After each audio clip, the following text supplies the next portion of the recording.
Hey viewers, my name's Dan, and I have a few questions for you. First, what names pop in your head when I say American Revolution? I'll give you a few seconds. Alright? Many of you probably went George Washington, Ben Franklin, Thomas Jefferson, or maybe Hamilton.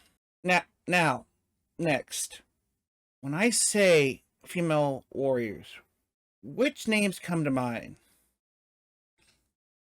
I'm guessing you thought of Mulan or Joan of Arc, Anne Bonny, Lagatha? No? Well, what if I told you there was a woman warrior during the American Revolution?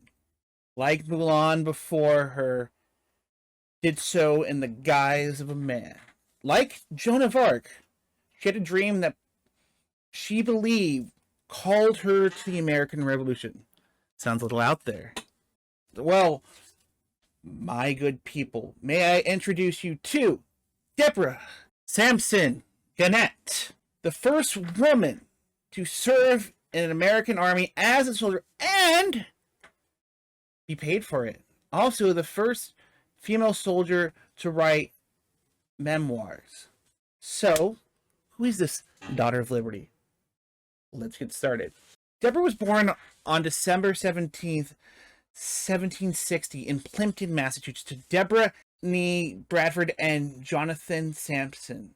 She was the fifth of 7 children. Her father would abandon the family, although Deborah Sr. told everyone that Jonathan had become a sailor and died in a shipwreck. Basically, the 18th century equivalent of Mr. Gump is on vacation. I know it sounds messed up, but socially it was a lot better than the truth. With Jonathan gone, Mrs. Sampson was forced to send her children to live with other people. She would later pass away, making her daughter an orphan. In 1770, Deborah began working as a servant girl for the family of Jeremiah Thompson in Middleborough, Massachusetts. This basically meant she was an indentured servant until she was 18. The lawmakers of Massachusetts at the time had ruled that any orphan child was to be apprenticed or made a servant until they reached the age of maturity. During her service to the Thomas family, Deborah would begin to develop many of the skills that would serve her in her later life. This included weaving, wood carving, and most importantly, networking. She was also a voracious reader. While not permitted to attend school by her master, she did read the Thomas children's textbook. It was also during this time she had the dream, a nightmare, with her being attacked by a shape-shifting snake. It then quickly turned into her fighting back after a voice tells her, "Be not afraid. Arise and face your enemy," kicking some serious dream butt. In 1778, Deborah became a free woman and pursued a career in weaving, as it was one of the more lucrative professions at the time women could get into.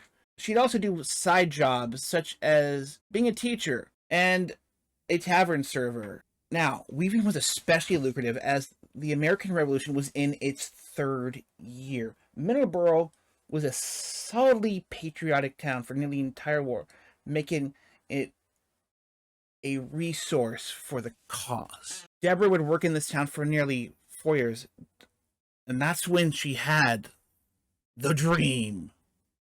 Not once again, but twice. Having had the same dream 3 times, Deborah took this as a sign from God, and so enlisted in the Continental Army during 1778 in the skies of under the name Robert Shirtliff.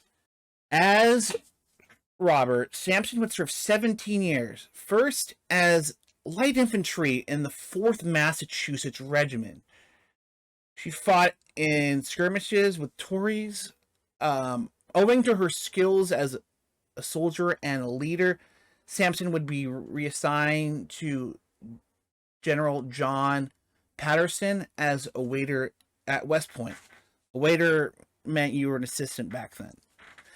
It wasn't until the summer of 1783 that someone would figure that Robert S. wasn't a guy. Her military garrison would be called into action to suppress a rebellion of unpaid soldiers in Philadelphia and act as garrison. Luckily, a compromise was reached and the rebellion broke up before the soldiers had arrived. Unfortunately, Sampson would fall gravely ill during the stay in the capital, and she would be rushed to a Dr. Barnabas Binney. It was during his examination of her chest that he noticed of her chest for signs of breathing that he noticed the ruse. Now, I know what you're thinking. How did Deborah pass as a man for so long? Well, by all accounts, she was 5'7", which was above average for a man at the time.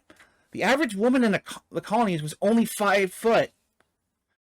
Her more lean build and very androgynous face made it easy for her to pass as a younger soldier, allowing the absence of facial hair to be explained away. Lucky for us, and for Deborah, Dr. Bonney was cool about it.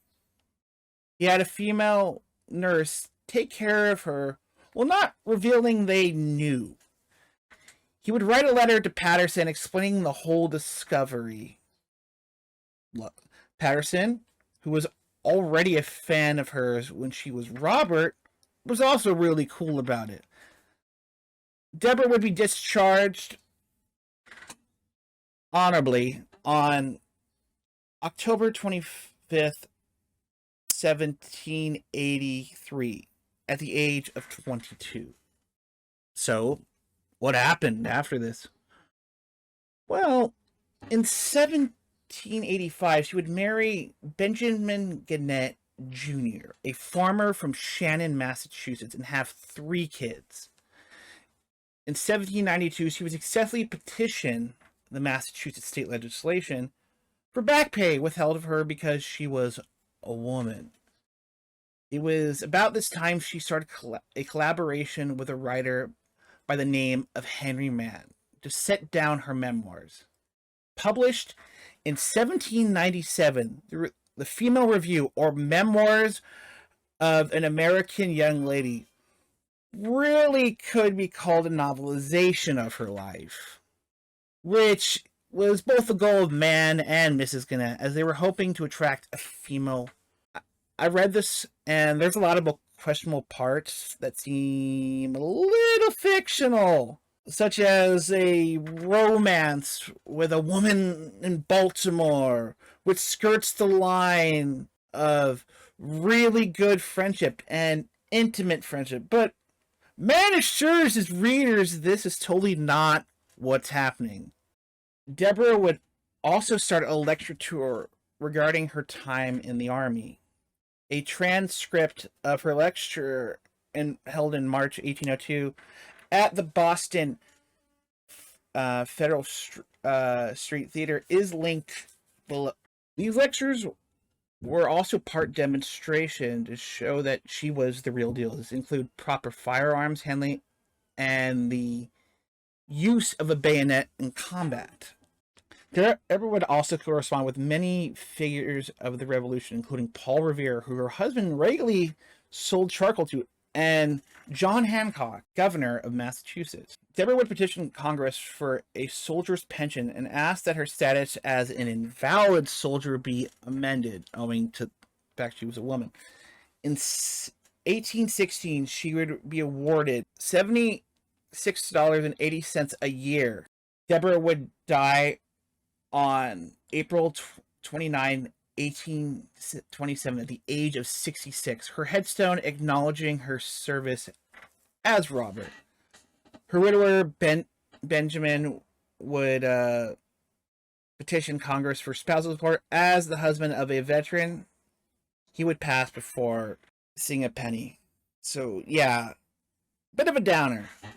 But still a really good story. And that, ladies and gentlemen, was Deborah Sampson Gannett, one of the greatest American heroines you probably have never heard.